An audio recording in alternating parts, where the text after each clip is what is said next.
Sidang dugaan korupsi dana desa Gunung Kayak, Kecamatan Padegu Cihilir, Kabupaten Kaur tahun 2022 kembali digelar di Pengadilan Negeri Bengkulu dengan agenda pembacaan tuntutan dari Jaksa Penuntut Umum Kejari Kaur, Bobi Muhammad Ali Akbar.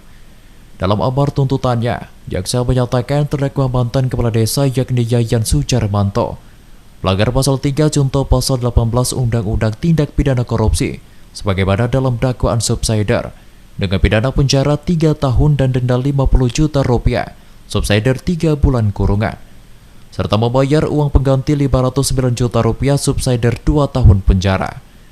Sedangkan Kawar Keuangan Agun Helbert Julianson dinyatakan bersalah melanggar pasal 3 junto pasal 18 Undang-Undang Tindak Pidana Korupsi sebagaimana dalam dakwaan subsider dengan hukuman pidana penjara 2 tahun 6 bulan, denda 50 juta rupiah, subsider 3 bulan kurungan serta membayar uang pengganti sebesar 100 juta rupiah, subsider 1 tahun penjara. Pasca persidangan, JPU Kejari Kaur mengatakan tuntutan tersebut diberikan karena kerugian negara yang belum sama sekali dilakukan pengembalian oleh para terdakwa. Belum kembali sepenuhnya, namun kami sudah melakukan upaya pemblokiran terhadap aset dari masing-masing terdakwa ini, baik berupa ada kebun dan kalau tidak salah ada rumah. Dan untuk tuntutan pidananya untuk kepala desa 3 tahun dan untuk Kawar Keuangannya atau bendahara 2 tahun 6 bulan.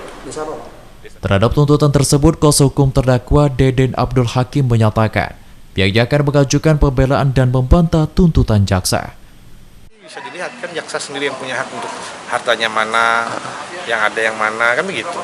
Tapi kan itu dalam bagian proses tuntutan nanti seperti apanya nanti kita lakukan pembelaan. Apakah memang harus ada dan yang dilakukan penyitaannya?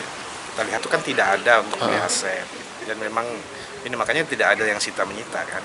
Nah, tapi soal kerugian negara kan akan berbeda ketika memang hasil korupsi dibelikan aset segala macam kan pasti berbeda treatmentnya. Nah, kalaupun nanti ada dalam tuntutan putusan ada soal sita menyita apabila KN tidak dikembalikan, itu karena untuk menutupi KN.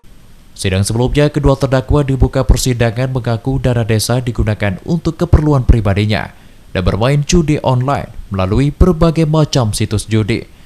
Bahkan terdakwa mantan kepala desa Yayan Sujarmanto kerap bermain judi online dengan uang dari dana desa hingga subuh bahkan lupa dengan pekerjaannya selaku kepala desa.